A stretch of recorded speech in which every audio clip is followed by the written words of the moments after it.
আমার আলোচনার একটু ভিন্ন দিকের, অনেকের বিপরীত অ্যাঙ্গেল হতে পারে, কিন্তু আমার মনে হয় যে সবকিছু একটা মোমেন্টাম আছে, গল্পের একটা ক্লাইম্যাক্স আছে। ক্লাইম্যাক্স তো মানে সর্বোচ্চ চূড়ায় আপনি উঠেছেন, তারপরে এটা আস্তে আস্তে যখন ক্লাইম্যাক্স ওঠে তারপর আবার একটা ফল করে। তো নির্বাচন বর্জন একটা মোমেন্টামে নির্বাচন বর্জন করে, কিংবা অসহযোগ আন্দোলন আমরা যেটা লাস্টে করেছিলাম, যে যখন আন্দোলনের একেবারে তুঙ্গে, সেই সময় আমরা সবকিছু বিচ্ছিন্ন করে দেওয়ার জন্য অসহযোগ আন্দোলন করি। কিন্তু আমরা যে অসহযোগ আন্দোলন দিয়েছি সেটাও সঠিক সময়ে আমরা পালন করেছি। যাই হোক, বিরোধীরা সেটাও সঠিক সময় অসহযোগ আন্দোলন আমরা দিতে পারিনি। আর এখন নির্বাচনে যে বর্জন যদি আমরা করতেই থাকি, তাহলে আমাদের অর্জনটা কি?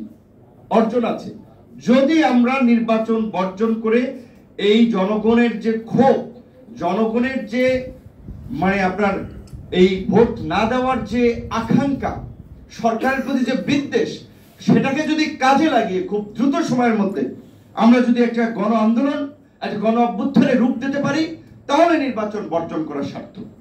এখন আমরা যদি বছরের পর বছর, তো সরকার অলরেডি সরকার গঠন করেছে, বাস্তবতা আমাদেরকে উপলব্ধি করতে হবে। 14 সালেও তারা বিনা ভোটের নির্বাচনে 5 বছর পার করে দিয়েছে। তাহলে এখন যদি আবার 5 বছর আমরা এই নির্বাচন বর্জন করতে থাকি, তাহলে বিরোধীদের অস্তিত্ব খুঁজে পাওয়া মুশকিল হয়ে যাবে, রাজনৈতিক অস্তিত্ব খুঁজে পাওয়া। আমি বাস্তবতা নিরিখে কথা বলছি।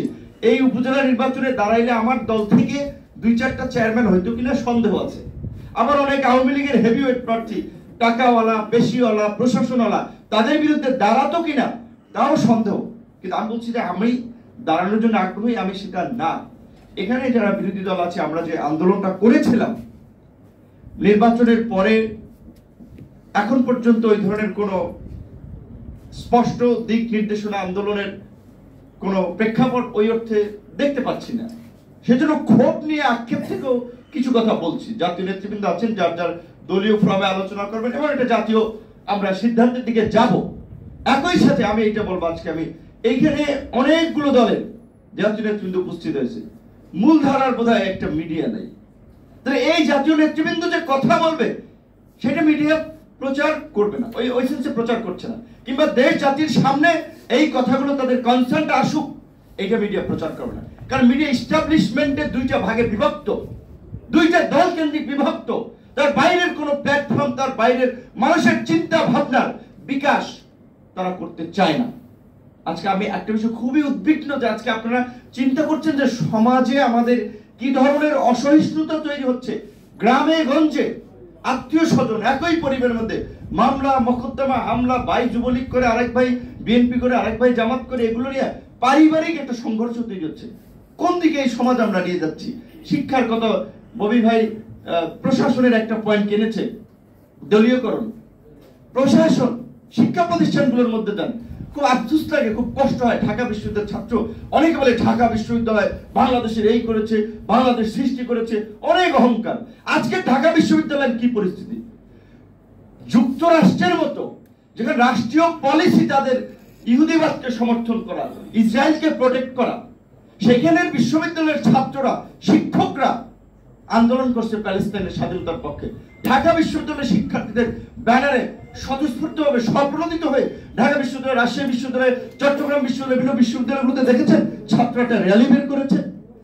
আমার ওকে বলে, ভাই তুমি কি করলা, তুমি ছাত্রদের নিয়ে আন্দোলন করো। আমি তো এখন ছাত্র না, 5 বছর আগে ছাত্র, তো আমি কি আদুবাই হবো ক্যাম্পাসে পড়ে থেকে? ডাক্তার বিবেক 19 সালে মাস্টার শেষ হয়ে গেছে, তারপর আমি ক্যাম্পাসে পড়ে থাকবো কেন? তো আজকে ছাত্রদের এই অবস্থা বলছে, যেখানে যুক্তরাষ্ট্রের মতো বিশ্ববিদ্যালয়গুলোতে এই অবস্থা হয়, সেখানে আমাদের দেশে কোনো প্রতিক্রিয়া নেই। এখন আমরা বিচার বিভাগের দিকে যদি তাকান, বিচার বিভাগ এখন ভিন্ন মত, ত্রুটি চেপে ধরার জন্য আইনকে ব্যবহার করছে। বিচার বিভাগ অনেক ক্ষেত্রে হস্তক্ষেপ করছে, আমাদেরকে ঘোরাচ্ছে আদালতের বারান্দায় বারান্দায়, লাঞ্ছিত করছে, অপমান করছে বিরোধী দলের নেতাদের। বিচার বিভাগ নিয়ে কথা বলতে পারবেন না। আছে কিছু এই দেশে বিচার বিভাগ, যেখানে একটা প্রধান বিচারপতি বলে যে রায় আসে বঙ্গভবন, গণভবন থেকে, কার্যত এত সুশীলগিরি করছে আপনাই উকিলরা করবে আদালতে, যে হুজুর হুজুর বলতে বলতে মানে অবস্থা কাহিল হয়ে যায়। আদালত, শিক্ষা প্রতিষ্ঠান বলে, প্রশাসন, একটা জায়গা নাই।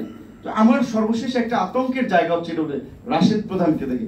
তার বাবা কিন্তু অলওয়েজ ভারতের বিরুদ্ধে একটা বারুদ ছিল, যেই কারণে যেই দলের সাথে আন্দোলন করেছে তারাও এমপি বানায় নেই, কারণ ভারতের কনসার্ন যে এইরকম লোককে সংসদে পাঠানো যাবে না, বেশি প্রতিষ্ঠিত হতে দেওয়া যাবে না।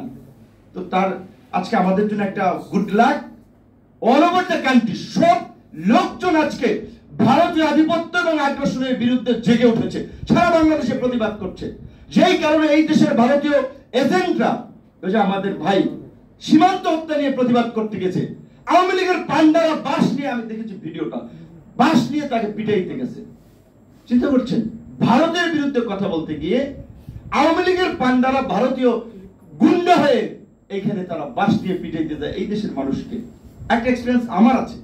2019 সালের 17 ডিসেম্বর ভারতে যখন এনআরসি সিএ নিয়ে আন্দোলন হয়, আমরা ইউনিভার্সিটি থেকে তার সলিডারিটি এক্সপ্রেস করে একটা প্রেস বিজ্ঞপ্তি ঢাকা বিশ্ববিদ্যালয়ের রাজু ভাস্কর্য আমরা জাস্ট পাঠ করেছি ইংরেজিতে, যে ওখানের জওহরলাল জেএনইউ থেকে শুরু করে আপনার জামিয়া বিভিন্ন ইউনিভার্সিটি আন্দোলন করছে তার সংহতি রেখে ছাত্র এটা ইয়ার জায়গা থেকে, সেইখানে আমাদের উপরে হামলা হয়েছিল। তারপরে ছাত্রলীগের শীর্ষ নেতারা আমাকে বলেছিল, ভাই দেশে এত ইস্যু, দুর্নীতি, দুঃশাসন, ওইগুলো নিয়ে তুমি কথা বলো, ভারতের ইস্যু নিয়ে তোমার কেন কথা বলা লাগবে? ভাই ভারতের ইস্যু নিয়ে কথা বলে না, কারণ ডাকসুতে আমরা পাশাপাশি বসতাম, ভারতের ইস্যু নিয়ে কথা বলা যাবে না। তো আমার এইখানে কনসার্নটা, উদ্বেগটা, শঙ্কাটা, যে আজকে যুক্তরাষ্ট্রের পরিস্থিতি দেখতে পাচ্ছেন, যুক্তরাষ্ট্র সারা বিশ্বে একটা সভ্য, উদার, গণতান্ত্রিক, সারা বিশ্বের মোড়ল হিসেবে পরিচিত। সেই যুক্তরাষ্ট্রে আজকে বিশ্ববিদ্যালয়ের শিক্ষকদেরকে এই আপনার কনই দিয়ে পুলিশ নিচে চাইপা ধরছে। তো এখন অনেকে বলছে যে তাই এইটা তো মানবাধিকারের লঙ্ঘন হচ্ছে, এটা তো ব্যক্তি স্বাধীনতার, বাক স্বাধীনতার নাই, যুক্তরাষ্ট্রের সংকট তৈরি হচ্ছে। তো যুক্তরাষ্ট্র তার স্বার্থের জন্য, ন্যাশনাল ইন্টারেস্টের জন্য তার নিয়ম নীতি রীতিনীতিকে ধূলিসাৎ করতে পারে। ঠিক একইভাবে ইসরায়েলের জন্য করছে, এটা কিন্তু যুক্তরাষ্ট্রের জন্য না।